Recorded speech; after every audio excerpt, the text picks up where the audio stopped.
I'm about to reveal 4 psychological patterns that FBI profilers use to detect deception, patterns that apply directly to identifying infidelity in relationships. And here's what makes this information so powerful. These aren't about catching someone in a lie. These are about understanding the involuntary behavioral changes that happen when someone is living a double life.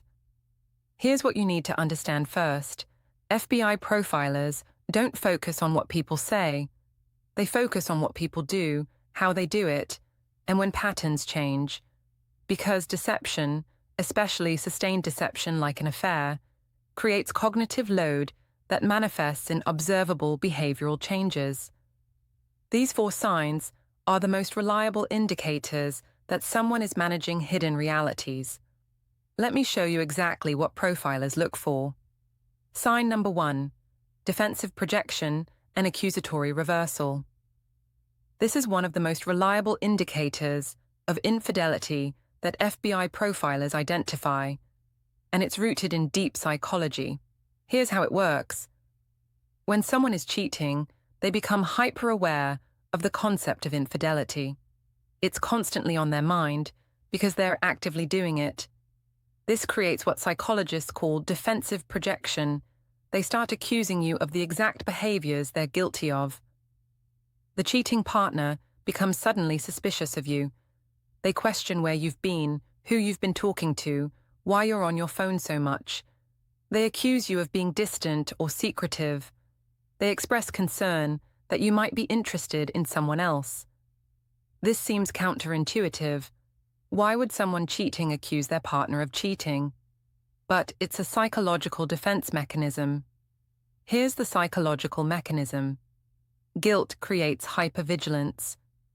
When someone is actively betraying trust, they become acutely aware of trust violations in general.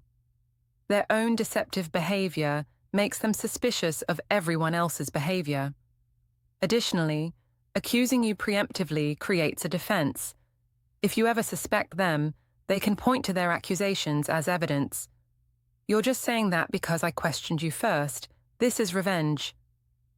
FBI profilers also note that these accusations often include very specific details that seem to come from nowhere.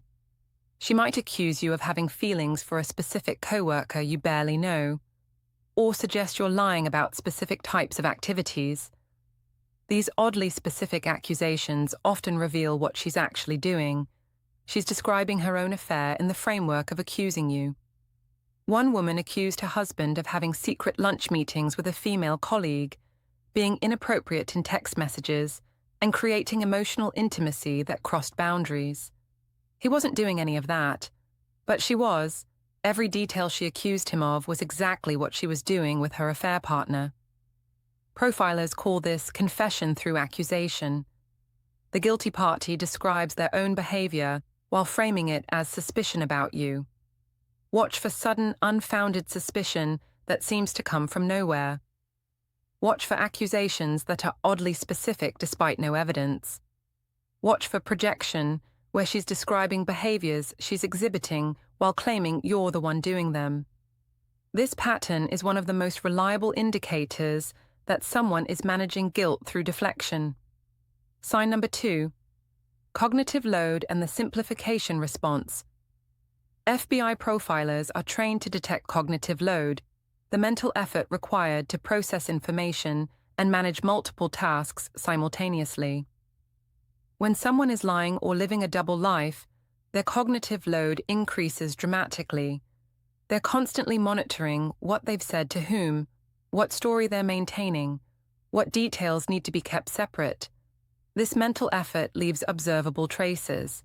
Here's what profilers look for. When cognitive load increases, people simplify everything else in their life that they can. They become less communicative about neutral topics. Their vocabulary becomes simpler. Their responses become shorter. They avoid complex conversations that require mental energy.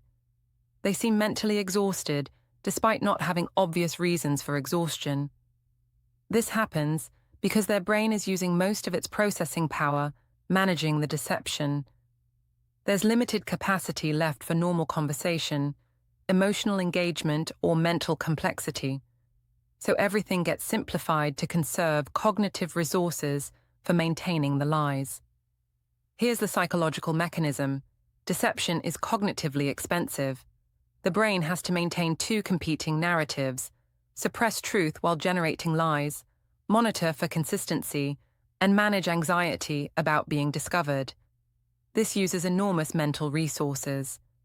To cope, people unconsciously simplify everything else. Communication becomes basic, emotional engagement decreases, complex thinking is avoided. FBI profilers look for this pattern because it's nearly impossible to fake the opposite direction. Someone can pretend to be more engaged than they are, but they can't sustainably hide cognitive exhaustion. The simplification happens involuntarily as the brain redirects resources to managing deception. Watch for your partner becoming less communicative, not through hostility but through simplification. Detailed stories become summaries, long texts become short responses, rich vocabulary becomes basic language, complex conversations are avoided, they seem mentally absent despite being physically present. This cognitive simplification is one of the most reliable indicators that someone's mental resources are being consumed by something they're hiding. Sign number 3. Timeline inconsistencies and memory fragmentation. This is one of the most valuable patterns FBI profilers use to detect sustained deception. When someone is living a double life, their memory becomes fragmented. They have trouble keeping timelines straight because they're managing two different versions of events, what actually happened and what they told you happened. Over time, these versions start to blur, creating observable inconsistencies. Here's how profilers identify this. They listen for contradictions in stories told at different times. Someone tells a story one way on Monday, then tells the same story differently on Friday. Details change, timelines shift. People who were present in the first version are absent in the second version, or vice versa. These aren't intentional lies being caught. They're memory fragmentation caused by managing multiple versions of reality. When someone is being truthful, their memory is straightforward. What happened is what they remember, and the story stays consistent because there's only one version to remember. But when someone is lying about parts of their life, they have to remember both what actually happened and what they told you happened. Over time, these competing memories interfere with each other, creating inconsistencies. Here's the psychological mechanism. Memory is constructive, not perfect recording. When someone lives one reality but describes a different reality, both versions get encoded in memory. Over time, these competing memories interfere with each other through a process called source confusion. The brain struggles to remember which version actually happened versus which version was fabricated. This creates observable inconsistencies that the person often isn't even aware they're making. FBI profilers specifically look for timeline inconsistencies because they're very difficult to fake concern about if you're innocent, but nearly impossible to avoid if you're lying. An innocent person won't have competing memories because there's only one version of events.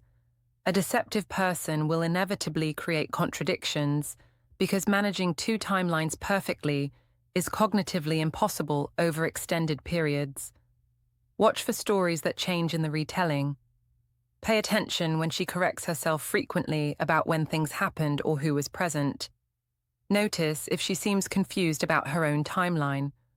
Was that Tuesday or Wednesday? I can't remember. Listen for contradictions between what she told you last week versus what she's telling you now about the same event. These memory fragmentations reveal the cognitive strain of managing competing realities. Sign number 4, emotional incongruence and inappropriate affect. This is perhaps the most subtle pattern FBI profilers identify, but it's one of the most reliable indicators of deception.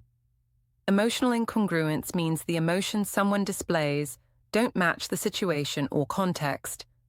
Inappropriate affect means their emotional responses are delayed, exaggerated, or absent when they should be present. Both patterns emerge when someone is emotionally invested elsewhere while pretending to be invested in their current relationship. Here's what this looks like. She seems happy, even joyful, but her happiness doesn't connect to anything in your shared life. You haven't had any particularly good moments together, yet she seems lighter, brighter, more energized. Or the opposite, something good happens in your relationship, something that should make her happy, and her emotional response is flat, delayed, or forced. FBI profilers recognize this pattern because genuine emotions are spontaneous and contextually appropriate. When someone is pretending to have emotions they don't feel, or suppressing emotions connected to a hidden part of their life, their emotional displays become slightly off, too much, too little, too late, or disconnected from context. FBI profilers also watch for emotional responses that seem performed rather than genuine.